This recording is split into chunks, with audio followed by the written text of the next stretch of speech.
itu mitra malam para ustaz, silakan salawat Nabi Muhammad. A'udzu billahi minasyaitonir rajim. Bismillahirrahmanirrahim. Assalamualaikum warahmatullahi wabarakatuh. Alhamdulillahi rabbil alamin wal 'aqibatu lil muttaqin wa la 'udwana illa 'alal zalimin.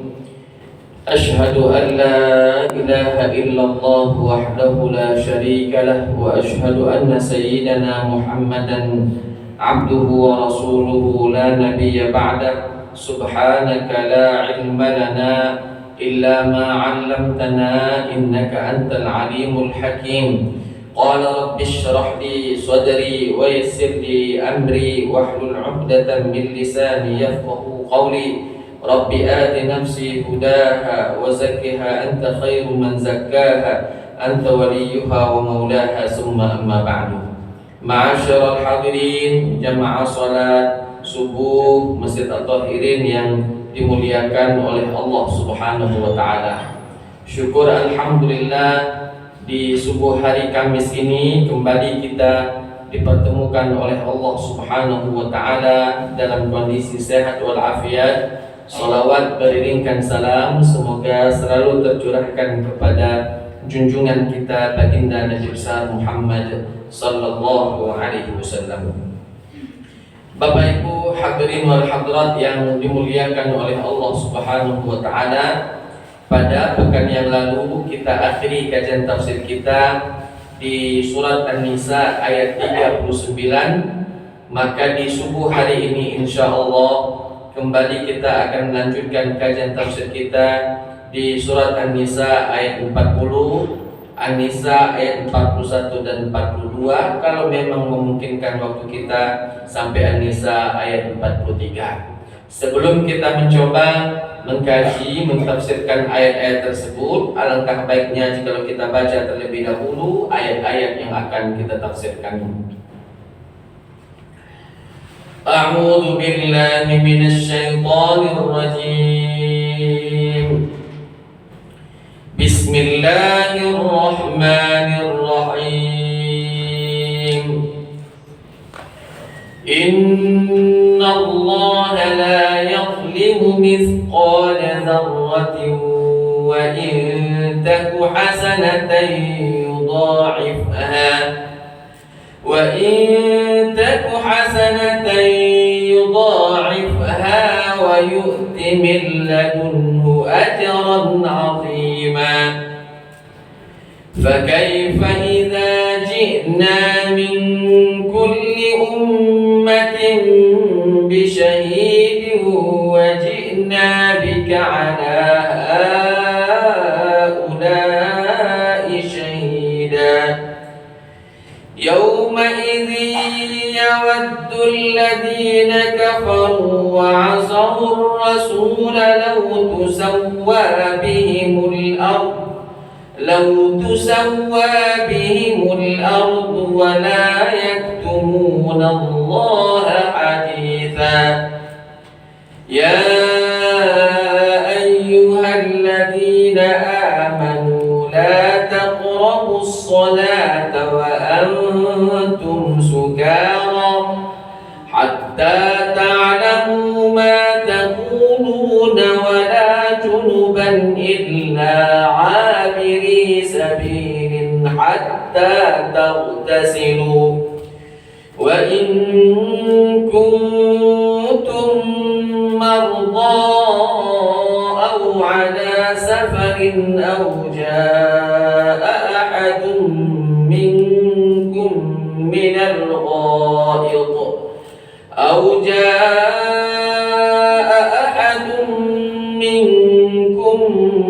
الغائط أو لامستم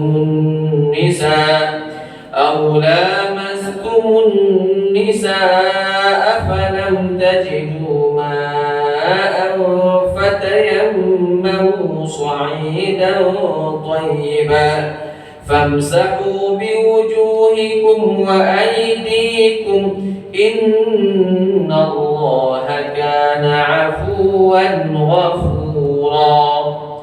Ma'asyiral hadirin jamaah salat subuh Masjid At-Tahirin yang dimuliakan oleh Allah Subhanahu wa taala. Di ayat ke-40 di dalam surat An-Nisa ini Allah Subhanahu wa taala menegaskan bahwa Allah Subhanahu wa taala takkan pernah menzalimi siapapun walaupun sekecil biji zarrah. Allah tidak pernah, tidak akan dan tidak pernah menzalimi siapapun dari hamba-hambanya walaupun kezaliman itu hanya sekecil biji zarrah. Bahkan Allah Subhanahu wa taala akan melipat gandakan amalan bagi seseorang yang melakukan amalan walaupun amalan itu kecil. Allah akan lipat gandakan amalan tersebut dan di akhirat nanti dia akan mendapatkan pahala yang besar di sisi Allah Subhanahu wa taala. Bapak Ibu hadirin wal hadirat rahimakumullah. Di ayat ini Bapak Ibu, Allah Subhanahu wa taala menolak yang namanya sifat zalim kepada dirinya. Allah Subhanahu wa taala yang maha suci telah mengatakan bahwa dirinya takkan pernah melakukan kezaliman. Jangankan kezaliman itu yang besar, kezaliman yang kecil walaupun sekecil biji atom, Allah tak akan pernah melakukan itu. Di dalam sebuah hadis qudsi, Allah Subhanahu wa taala mengatakan, ya ibadi, wahai hamba-hambaku, inni haramtu zulma ala nafsi. Sesungguhnya aku telah mengharamkan kezaliman atas diriku, dan aku pun mengharamkan pada dirimu, fala tazalamu, dan janganlah kalian saling menzalimi. Artinya apa Bapak Ibu? Allah Ta'ala telah mengharamkan kezaliman pada dirinya, dan Allah juga mengharamkan kezaliman itu dilakukan oleh orang lain. Maka kata Allah, fala tazalamu, janganlah kalian saling menzalimi satu di antara lainnya. Nah, kezaliman ini adalah sifat buruk dan Allah tidak memiliki sifat buruk Bapak Ibu. Tadi sebelum sholat, sebelum qomat kita baca Asmaul Husna, nama-nama Allah yang mulia. Dari nama-nama Allah yang mulia lahirlah yang namanya sifat. Ketika ada nama Ar-Rahman Ar-Rahim, maka sifatnya adalah rahmah, kasih sayang. Ketika Allah Ta'ala bernama Ar-Razzaq, zat yang maha pemberi rezeki, maka yang memberikan rezeki, Al-Mu'ti, yang memberikan rezeki itu adalah Allah Subhanahu wa Ta'ala. Coba lihat dari 99 nama Allah yang kita baca tadi, tidak ada satupun nama Allah yang disebut dengan Az-Zalim. Tidak ada Az-Zalim. Yang adanya adalah Al-Adil, zat yang maha adil. Kenapa? Karena memang Allah Subhanahu wa Ta'ala tidak akan pernah melakukan kezaliman pada siapapun walaupun hanya sekecil biji zarrah.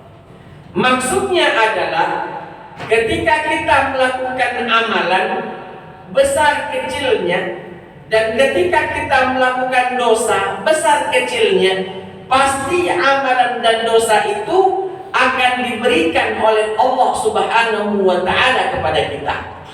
Kembali semuanya kepada kita. Kebaikan yang kita lakukan walaupun hanya sekecil biji zarrah, kebaikan itu pasti akan dinilai oleh Allah dan nilainya akan pasti diberikan kepada kita. Takkan pernah mungkin Allah tahan. Atau sebaliknya, jikalau kita melakukan keburukan melakukan perbuatan dosa, walaupun kecil perbuatan dosa itu, sekecil biji zarrah, sekecil biji jagung, sekecil atom, Allah pasti akan berikan dosa dari apa yang kita lakukan, dan dosa tersebut pun akan dikembalikan kepada si pelakunya. Artinya apa Bapak Ibu? Tinggal kita lagi pandai-pandai untuk beramal. Mau beramal soleh diberikan kepada kita, mau beramal buruk juga diberikan kepada kita. Tinggal kita saja mau pilih yang mana. Mau pilih kebaikan mendapatkan pahala, mau memilih keburukan mendapatkan dosa. Tinggal kita yang Allah berikan akal, Anda pilih yang mana, dan kesemua pilihan tersebut ada konsekuensinya, ada pertanggungan jawabnya di hadapan Allah Subhanahu wa Ta'ala. Kita melakukan kebaikan walaupun kecil, lagi jalan di jalanan, kita melihat ada paku, ada batu, ada kayu yang menghalangi perjalanan orang. Entah itu menghalangi perjalanan jalan kaki, pejalan kaki, atau pengendara. Kita singkirkan apa yang menghalangi jalan tadi, supaya orang yang berkendara pejalan kaki selamat di perjalanannya. Kita singkirkan apa saja yang akan mengganggu di perjalanan. Itu mungkin di mata kita kecil, tapi sekecil apapun yang kita lakukan akan bernilai pahala di sisi Allah Subhanahu wa Ta'ala. Mungkin yang kita anggap lagi kecil itu buang sampah pada tempatnya. Mungkin kita anggap kecil itu. Makanya kadang Masya Allah, di mana-mana sampah semuanya. Apalagi mohon maaf, kita berada di sekitar pasar. Kadang mohon maaf, sampah itu sudah menjadi hal biasa di mata kita. Kenapa? Karena mereka ini kadang berpikir, waya-waya muang sampah kalaupun berdosa kecil. Akhirnya setiap orang berpikir seperti itu. Akhirnya tadinya 1 sampah jadi 1000 sampah, jadi 1.000.000 sampah. Kenapa? Setiap orang berpikiran yang sama, dosa kecil cukup. Coba kalau kita berpikir bahwa ketika sampah ini kita buang pada tempatnya, dan itu pasti berpahala, pasti Pak berpahala, pasti berpahala. Maka di sekitar lapak kita siapkan kotak sampah. Dekati kotak sampah, kita siapkan kantong asoy. Ada yang gak bagus, ada sampah, kita masukkan ke kantong asoy. Sudah selesai kantong asoynya kita tempat, kita buang nian di kotak sampah. Itu di di bak-bak truk itu. Ya. Kita buang masuk ke nian, supaya ketika ada petugas pembersihan ngambilnya bersih lagi. Kalau setiap orang berpikir seperti itu Pak, yakin gitu Pak, walaupun tinggal sekitar pasar akan bersih lingkungan kita. Ini kadang mohon maaf, apalagi yang tinggal parak-parak sungai di belakang di rumah, di belakang rumahnya sungai, sudah tidak main lagi buang sampah di kotak sampah, buang sampah ke pinggiran sungai. Akhirnya sungainya ya dangkal, dan pada akhirnya turun hujan kebanjiran kalau gitu. Oleh sebab itu kecil kita anggap kecil, padahal itu semua bernilai pahala di sisi Allah. Kita buang sampah pada tempatnya, itu adalah kebajikan, kebaikan, dan itu bernilai pahala. Pasti akan Anda dapatkan pahalanya. Begitu juga ketika kita membuang sampah tidak pada tempatnya, itu adalah keburukan, dan pasti akan Anda dapatkan yang namanya dosa di sisi Allah Subhanahu wa Ta'ala. Innallaha la yazlimu mithqala dzarrah. Allah Ta'ala tidak akan pernah menzalimi hambanya walaupun hanya sekecil biji zarrah. Yang gawian kecil baik Allah berikan sanksinya, apalagi gawian besar. Lah tahu itu bukan punya kita, diambil. Lah tahu itu bukan punya kita, dipaling. Sudah tahu itu bukan punya kita, kita sembunyikan. Ini kan perihal besar ini Pak. Mencuri, menzalimi orang dan lain sebagainya, dosanya pasti lebih besar daripada di awal tadi. Kalau dosa kecil saja, buang sampah yang tidak pada tempatnya saja berlaku dosa di hadapan Allah, apalagi yang mencuri, apalagi yang mencopet, apalagi yang menipu, pastilah lebih besar lagi, pastilah lebih dicatat lagi oleh Allah Subhanahu wa ta'ala. Oleh sebab itu, hati-hati, semua amalan yang kita kerjakan pasti akan dikembalikan kepada kita untuk dipertanggungjawabkan di hadapan Allah Subhanahu wa ta'ala. Innallaha la yuzlimu misqala dzarrah. Allah ta'ala tidak akan pernah menzalimi hambanya walaupun sekecil biji zarrah. Ada kezaliman yang amat sangat besar, Pak. Kezaliman yang amat sangat besar. Dan kezaliman ini Allah takkan ampuni apabila kezaliman itu dia tidak bertobat sebelum matinya. Apa itu? Kesyirikan. Itu zalim yang paling besar adalah kesyirikan. Inna syirka la zulmun azim. Dalam surat Al-Luqman dikatakan inna syirka la zulmun azim. Sesungguhnya kesyirikan itu adalah kezaliman yang amat sangat besar. Saking besarnya kezaliman tersebut, Allah enggan, Allah tak mau untuk mengampuni dosa syirik tersebut apabila si pelakunya tidak bertaubat kepada Allah sebelum mati. Kalaulah sudah mati baru nggak bertobat, dalam kubur baru mengatakan Tuhan ampuni aku, tidak diampuni oleh Allah Subhanahu wa ta'ala. Hati-hati dengan perbuatan syirik. Apalagi kita ini, mohon maaf, tradisi kita banyak sekali, banyak tradisi-tradisi yang bisa saja menggiring kita pada melakukan kesyirikan. Ingat, syirik itu terbagi dua, ada syirkul asghar, ada syirkul akbar. Ada syirik kecil, ada syirik besar. Syirik kecil tidak mengeluarkan pelakunya pada Islam, tapi dia melakukan perbuatan dosa besar. Apa syirik kecil itu? Contohnya beramal tapi riya, beramal tapi kepengen dilihat orang, dipuji orang, nak dikata kepakam dan lain-lain. Itu syirik tapi levelnya level kecil, syirik kecil tapi termasuk dosa besar. Ada yang namanya syirik besar. Syirik besar itu mengeluarkan pelakunya pada area keislaman. Dia sadar tak sadar sedikit murtad itu. Apa itu? Menyembah selain kepada Allah, memotong hewan diniatkan bukan menyebut nama Allah tapi menyebut nama selain Allah Ta'ala. Datang ke kuburan minta nomor, itu juga termasuk syirik besar. Ridho tidak ridho, tahu tidak tahu, pacak murtad gitu ketika melakukan dosa besar tersebut. Bapak Ibu hadirin wal hadirat rahimakumullah, Allah Ta'ala mengatakan wa in taku hasanatan yudha'ifha. Seandainya yang kamu lakukan adalah perbuatan baik tapi kecil, yudha'ifha, Allah pasti akan menggandakannya, melipat gandakannya. Apa maksudnya, Pak? Allah tidaklah mengurangi pahala kita, nambah lagi ada.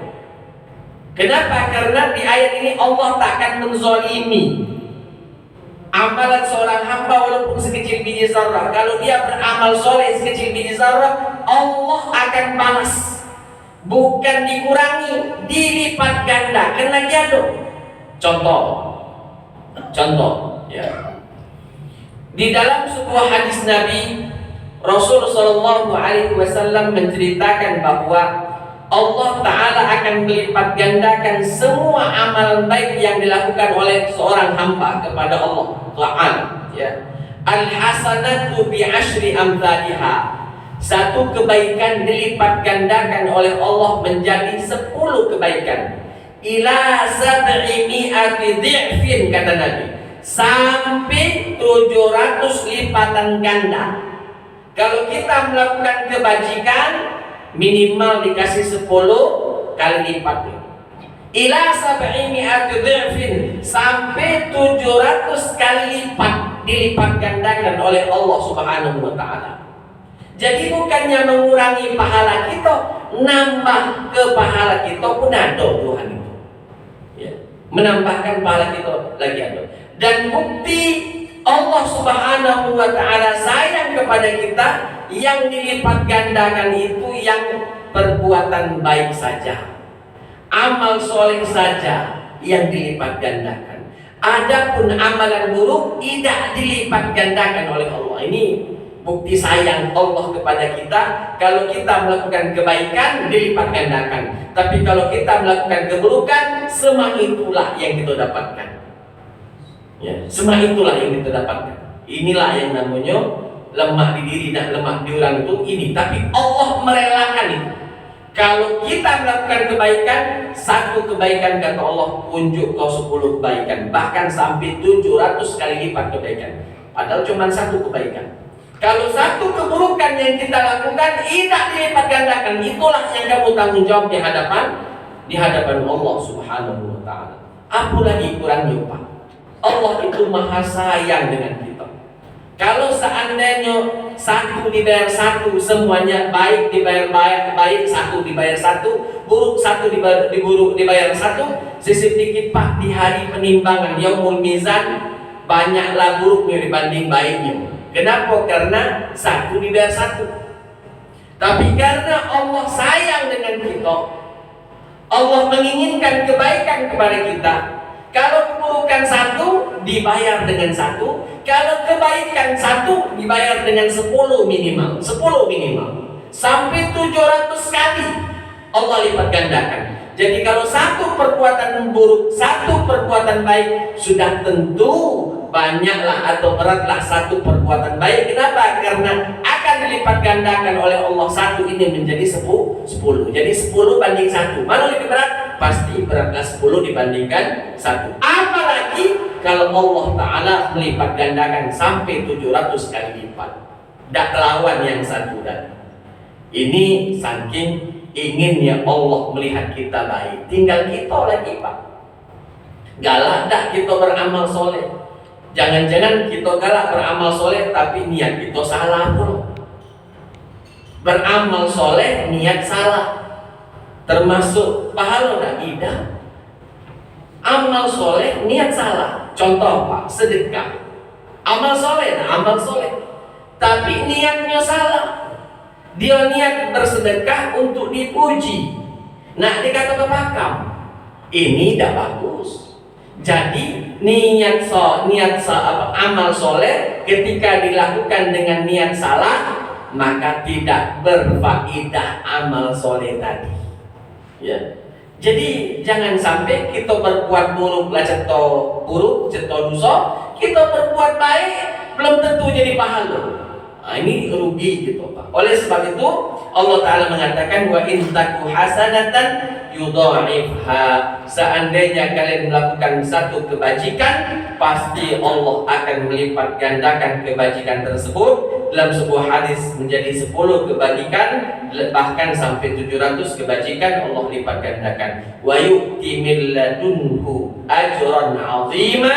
Allah akan berikan dari sisinya pahala yang besar, pahala yang agung dari Allah Ta'ala bagi orang-orang yang melakukan perbuatan baik.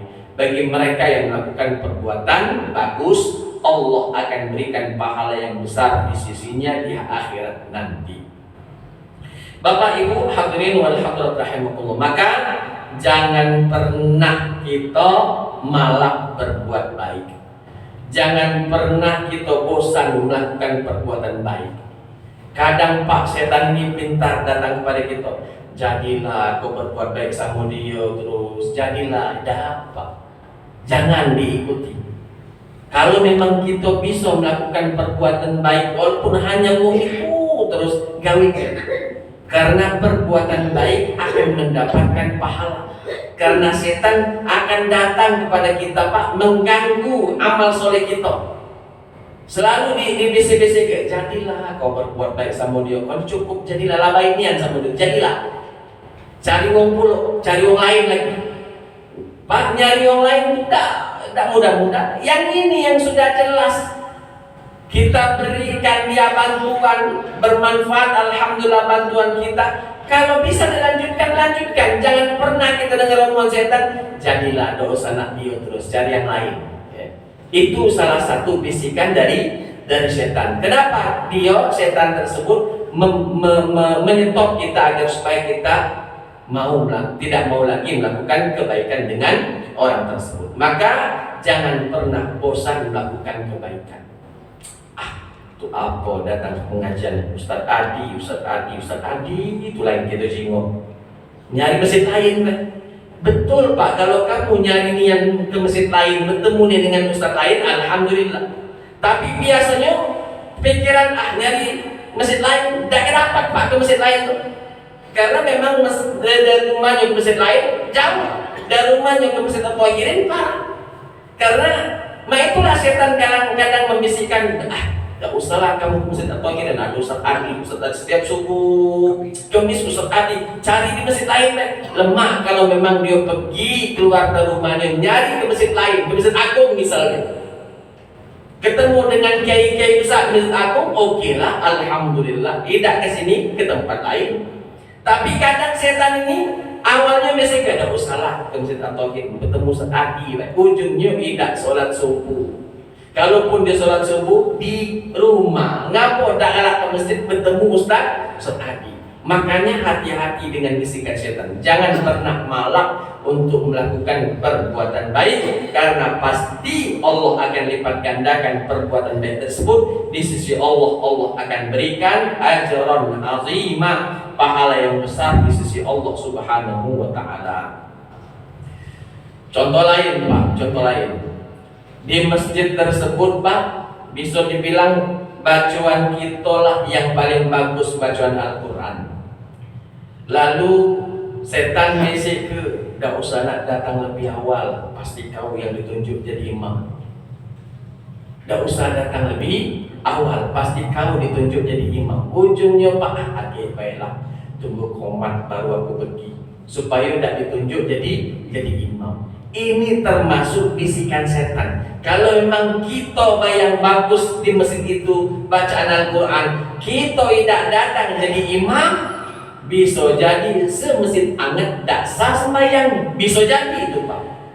Makanya jangan pernah kita dengar kebisikan setan tadi. Azan berkumandang pergi, kamu disuruh imam maju, tidak suruh imam sudah ada apa. Kadang kita ni setan ni pintar nyari alasan Pak. Tak usahlah duluan kau ke masjid, pasti jadi imam kau. Cak kepakaman gitu nih.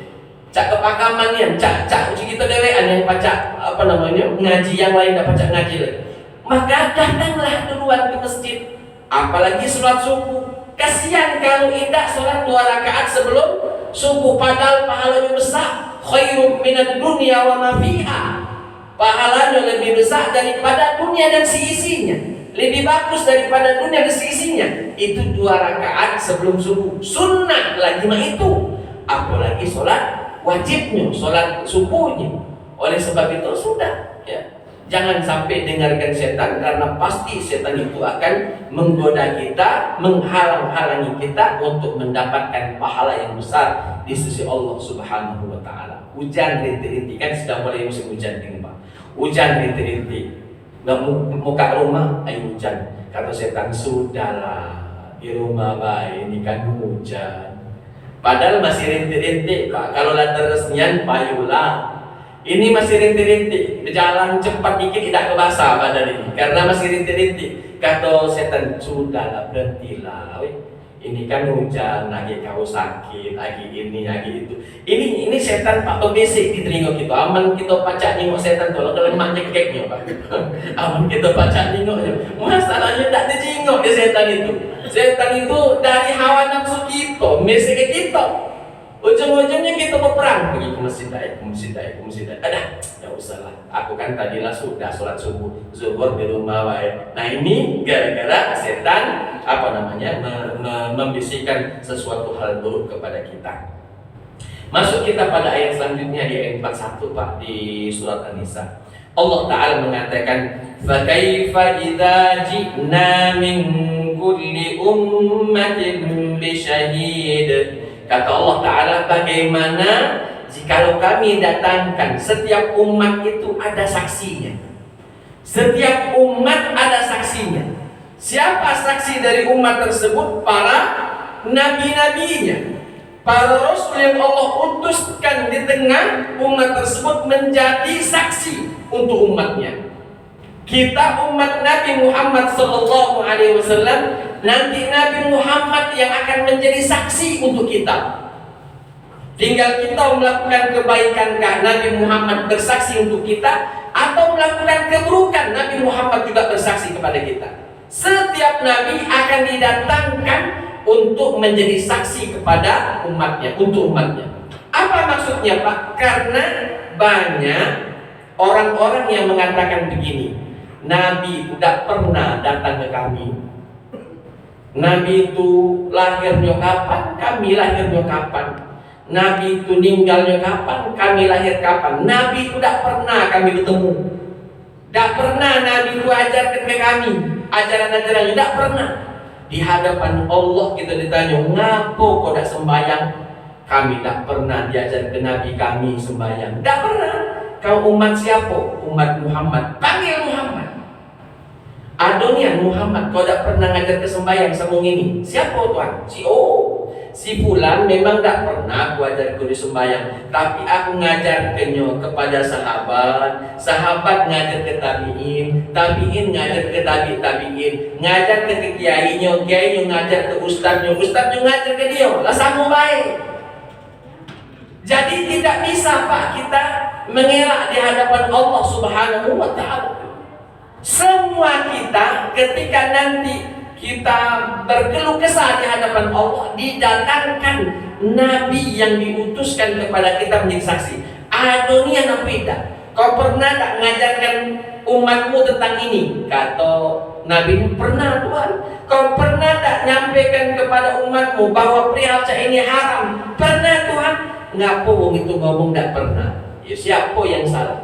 Kira-kira Tuhan lebih percaya ke nabinya atau ke kita? Pasti lebih percaya ke nabinya. Ini mobil khusus hal-hal yang tadi dia anggap ucapan nabinya padahal bukan. Contoh misalnya, Pak. Contoh ini tentang umat Nasrani misalnya.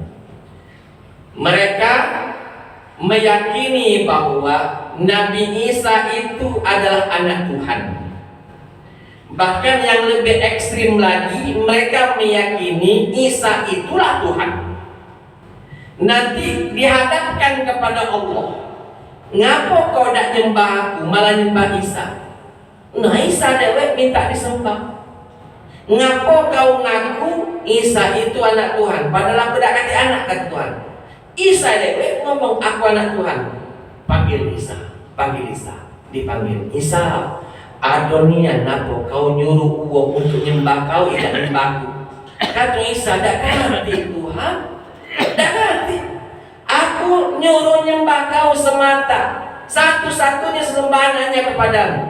Adonian, aku tidak. Kau ngomong ke umat kau kalau kau ini adalah anak Tuhan. Tidak ngerti Tuhan. Aku ajarkan kepada umatku bahwa Allah Ta'ala tidaklah beranak dan tidak pula lah diperanakkan. Kalau sudah didatangkan saksinya, nabi-nabinya, kira-kira siapa yang dibenarkan oleh Allah? Pastilah yang dibenarkan oleh Allah adalah para nabinya, karena para nabinya takkan pernah melakukan kesalahan, takkan pernah dia berdusta di hadapan Allah. Makanya di dalam Al-Quran Allah Ta'ala berfirman, laqad kafara alladziina qalu innallaha huwal masih ibnu Maryam. Telah kafirlah bagi orang yang mengatakan bahwa Tuhan itu adalah Isa putra Maryam. Wa qala al-masih, Nabi Isa berkata, ya Bani Israel a'budullaha rabbi wa rabbakum. Wahai Bani Israel, sembahlah Allah yang mana Allah Tuhanku dan Tuhan kalian. Innahu may yusyrik billahi faqad harramallahu alaihi al-jannah. Barang siapa yang melakukan kesyirikan di hadapan Allah, maka Allah haramkan dia masuk dalam surga. Wa ma'wahun nar, dan tempat akhirnya adalah neraka. Wa ma lidh-dhalimin min ansar, bagi orang-orang yang zalim tidak akan pernah mendapatkan pertolongan di sisi Allah Subhanahu wa taala. Maka kata Allah ya ini, fa kaifa idza ji'na min kulli ummatin bisyahid. Bagaimana jikalau nanti di akhirat setiap orang kami datangkan saksinya, setiap umat kami datang saksinya. Umat ini didatangkan nabinya bersaksi atas apa yang dilakukan oleh umat tersebut, benar atau salahnya. Wajina bika ala haula'i syahida, dan kami akan datangkan engkau wahai Muhammad menjadi saksi bagi para saksi-saksi yang lain. Jadi bagaimana Pak? Begini, setiap umat akan didatangkan saksinya. Siapa saksi umat itu? Adalah nabinya.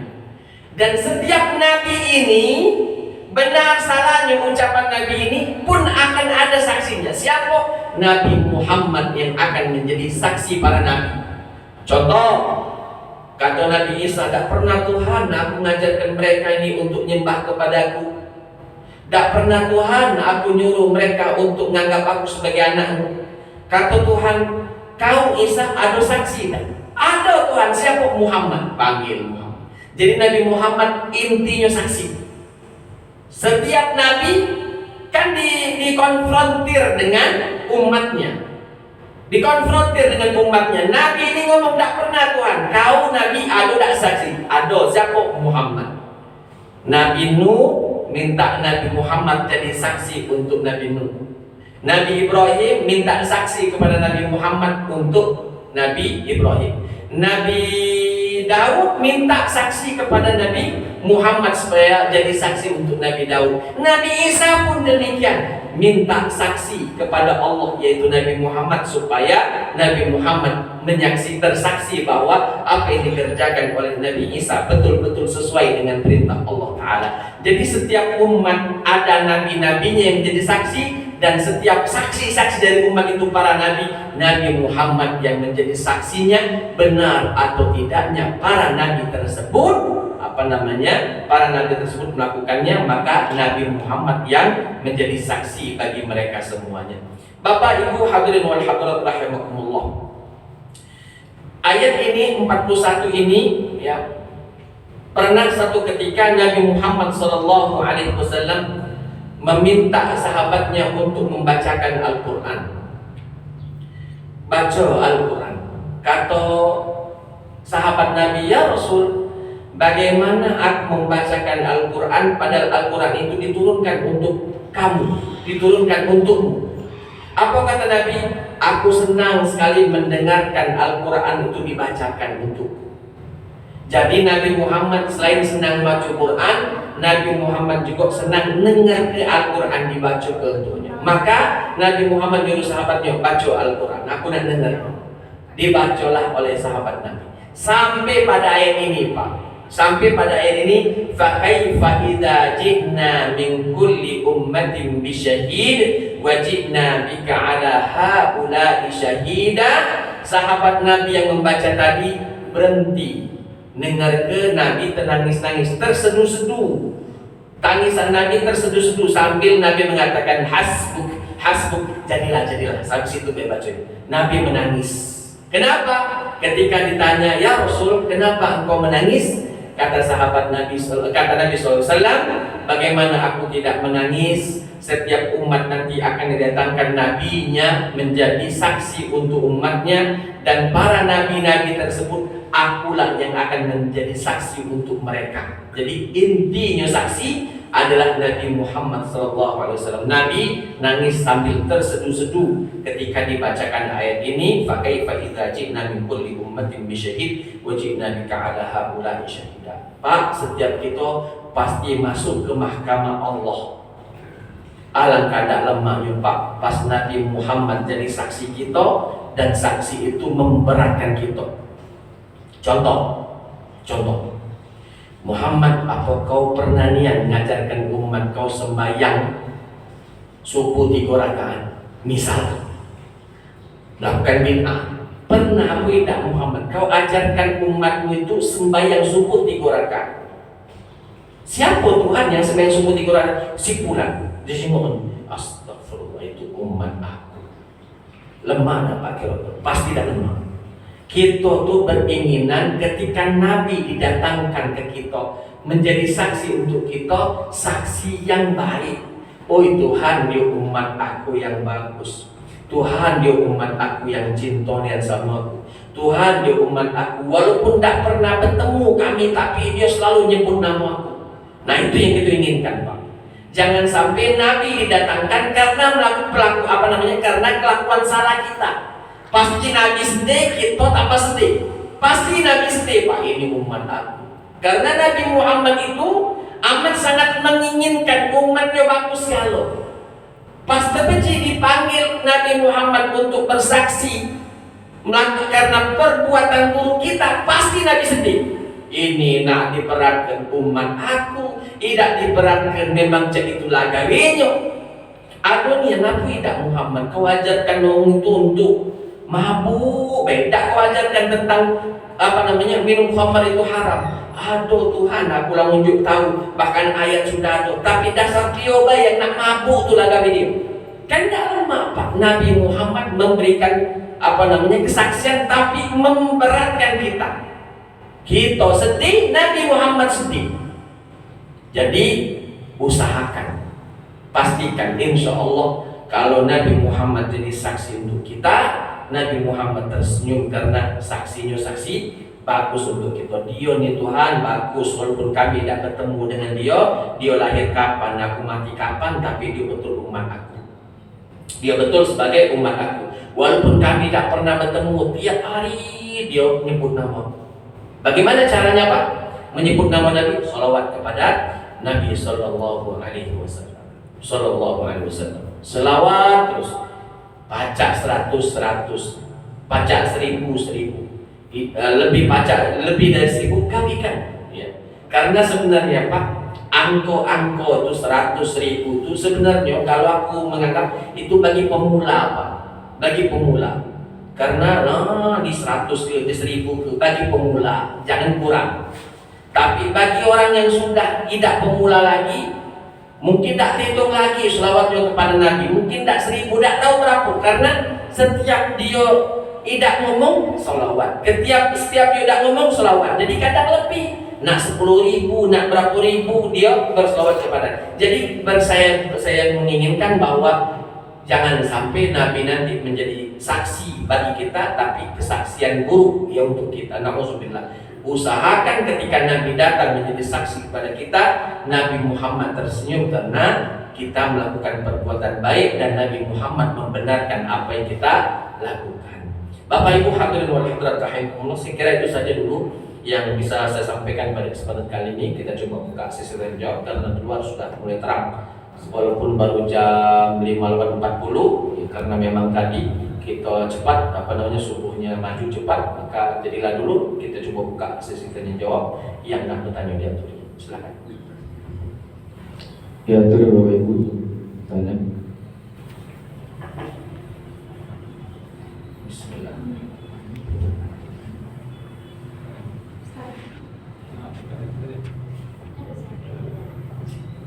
Assalamualaikum warahmatullahi wabarakatuh. Kalau kita sudah baik ibaratnya dibalas dengan kejahatan dia ibaratnya.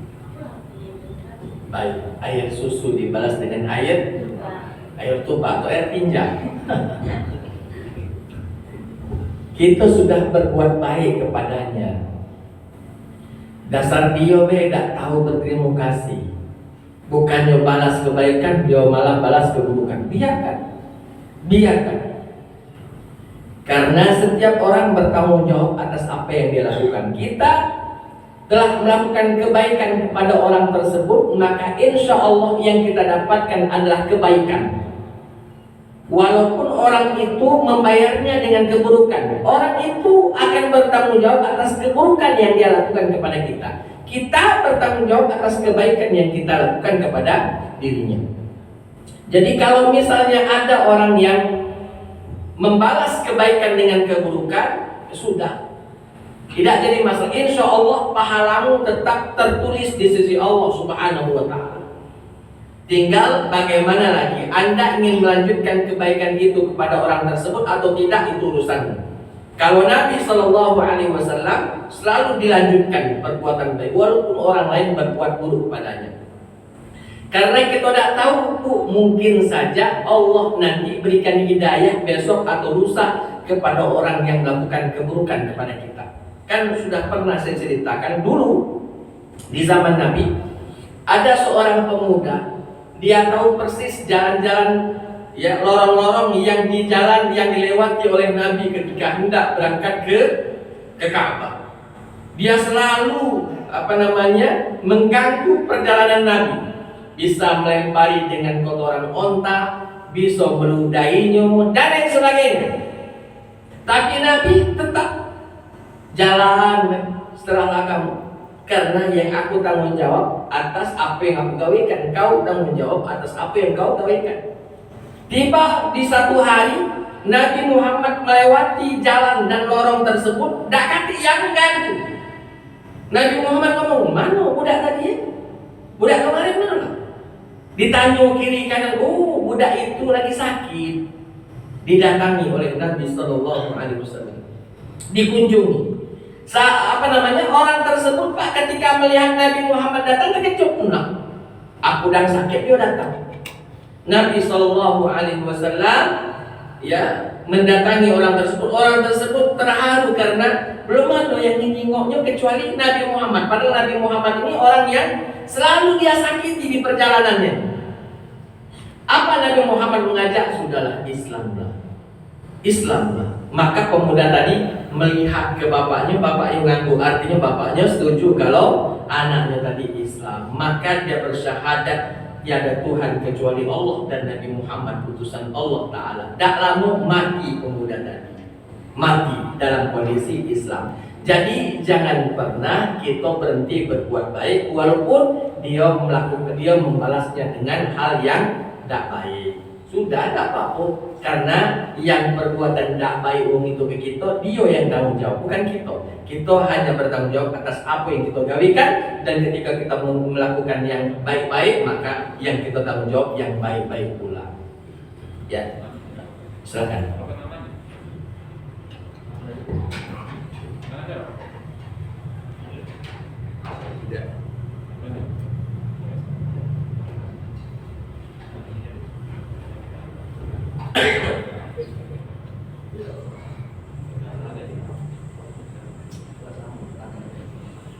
Pertanyaan itu sama. Alhamdulillah. Ada lain? Balik badan. Bro. Silakan Pak.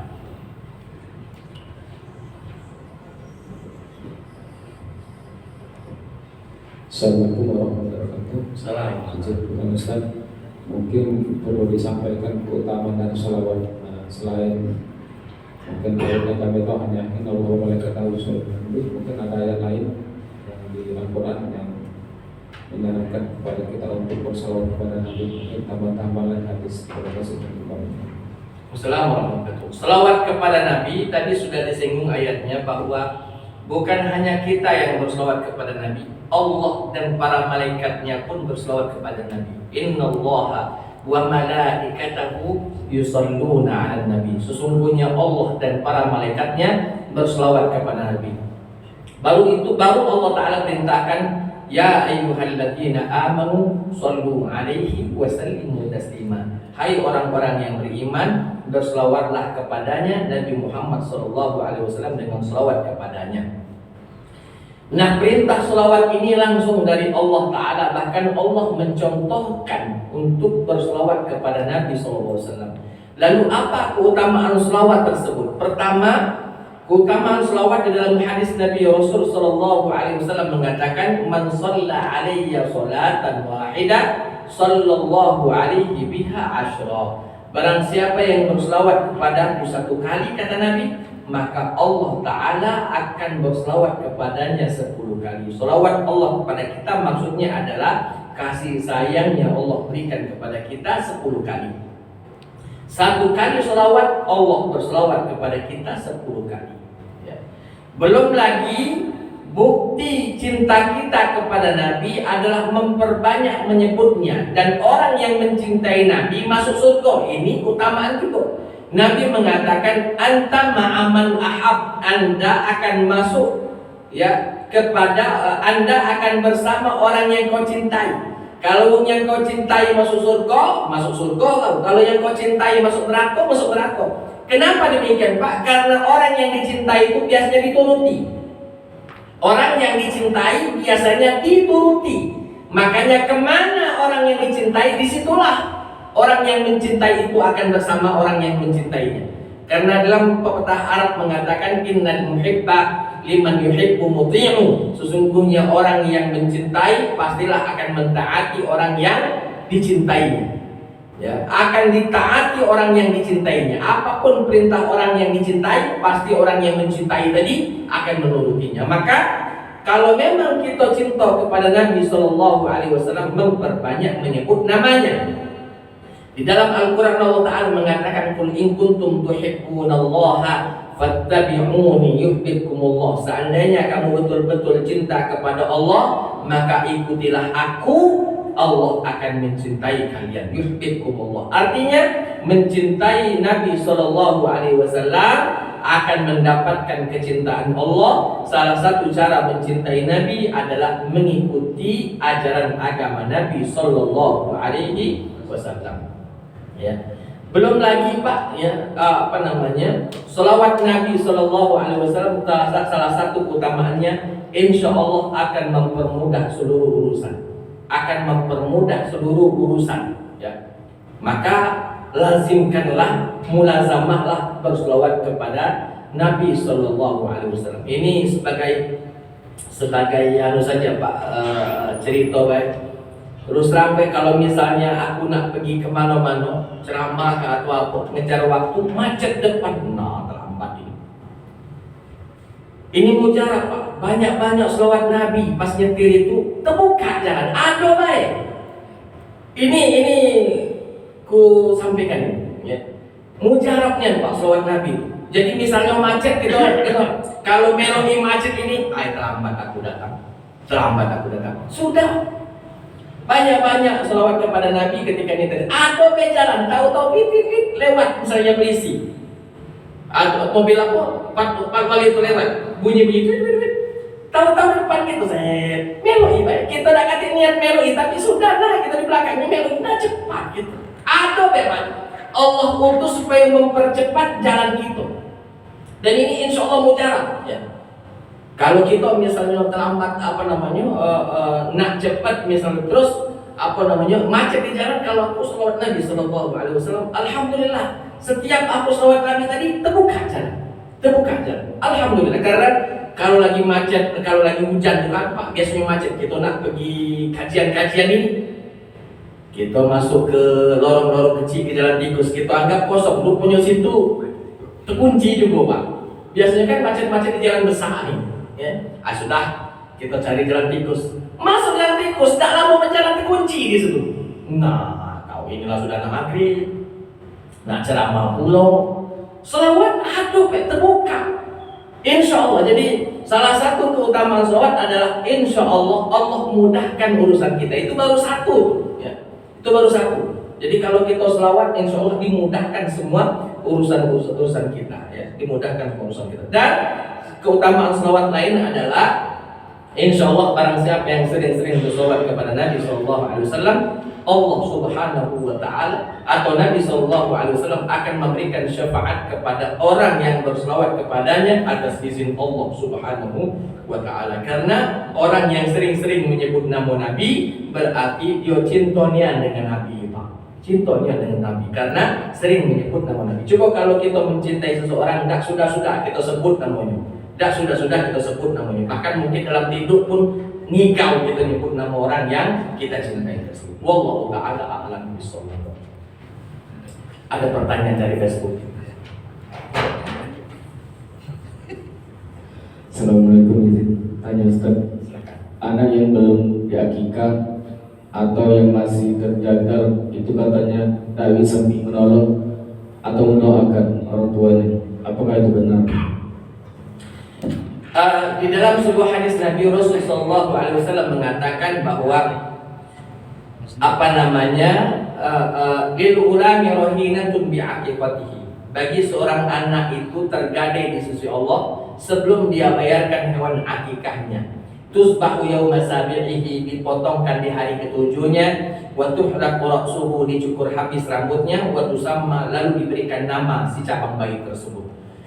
Nah, para ulama ya, wabil khusus Ibnu Qudamah di dalam kitab Al-Mughninya mengatakan bahwa ketika orang tuanya mampu untuk mengakikah anaknya tapi dia tidak melakukan akikah tersebut, maka salah satu dampaknya adalah anak tersebut tidak bisa memberikan syafaat kepada orang tuanya karena anak tersebut masih tergadai. Maka disebutkan rahinun, tergadai anak tadi di sisi Allah sebelum orang tuanya membayarkan hewan akikah untuk anak tersebut. Kalau orang tuanya memang tidak mampu mengakikah, lain cerita, la yukallifullahu nafsan illa wus'aha. Kalau memang orang tuanya tidak mampu mengakikahkan, Ustaz, jangankan motong kambing, kami motong ayam cuma 2 kali setahun pas nak lebaran naik. Apalagi kambing, ayam yang 40, 50 lah jangan kejadian 50.000 lagi cuma 2 kali setahun kami motong ayam. Motong kambing tak katiknya Tuhanan rezekinya. Kalau yang tak katinian berarti sudah la yukallifullahu nafsan illa wus'aha. Yang menjadi masalah itu adalah orang tuanya mampu untuk mengakikah putranya. Kalau seorang putra 2 kambing, kalau putri 1 kambing, 1 ekor kambing, dia mampu mengakikahnya tapi tidak galak. Untuk apa mengeluarkan duit banyak lagi? Jadilah. Nah, yang cak ini di akhirat nanti orang tuanya tidak akan dapat syafaat dari anaknya. Kenapa? Anaknya masih tergadai di sisi Allah. Tidak pacak kamu ngambil kebaikan dari anak tersebut. Sama mencak kita Pak, menggadaikan aku, menggadaikan cincin. Cincin digadaikan sudah dapat cak lagi nak dipakai cincin tadi. Tergadai di sisi orang yang kita titipkan gadaian tersebut. Nah, makanya kalau memang kita ada rezeki anak lahir, maka jangan tidak di akikah. Bisa jadi anak tersebut soleh, solehah, kita bisa dapat syafaat dari anak-anak tersebut. Tapi kalau memang kita lagi tak katik niat, lain cerita, la yukallifullahu nafsan illa wus'aha. Jadi begitu jawabannya. Ada lagi? Silakan Pak. Masalah pertanyaan tadi. Ya. Cuma kalau anak sendiri Pak, anaknya yang sendiri yang akikah ini. Oh, si anak itulah mengakikahkan untuk dirinya. Akikah itu Pak wajibnya bagi orang tua kalau orang tuanya mampu. Jadi anak tersebut tidak ada kewajiban untuk mengakikah dirinya sendiri. Tidak ada kewajiban anak untuk mengakikah dirinya sendiri. Kewajibannya itu kalau memang orang tuanya mampu, wajibnya orang tua mengakikahkan anaknya. Ustaz, orang tua aku tidak pajak, orang tua aku miskin, tidak terbeli di kambing. Aku pajak Ustaz. Sudah, kalau memang kau nak nolong orang tua kamu, tolong, tidak apa-apa. Ya, itu kan menolong kewajiban orang tua atas anaknya. Kalau orang tuanya wajib, tapi kalau memang orangnya kaya. Tapi kalau orang tuanya tidak kaya, tidak ganti kewajiban untuk mengakikah. Tapi kita ada duit, sudahlah ya. Nah ini baik, aku ada tabungan. Ini ada 5 juta, belilah kambing 2 ekor. Cukup dari 5 juta 2 ekor? Cukup ya? Ayo, kalau saya sini jual kambing. Ini duit 5 juta, belilah kambing 2 ekor. Berarti kita nolong orang tua kita. Boleh tak? Jawabannya boleh.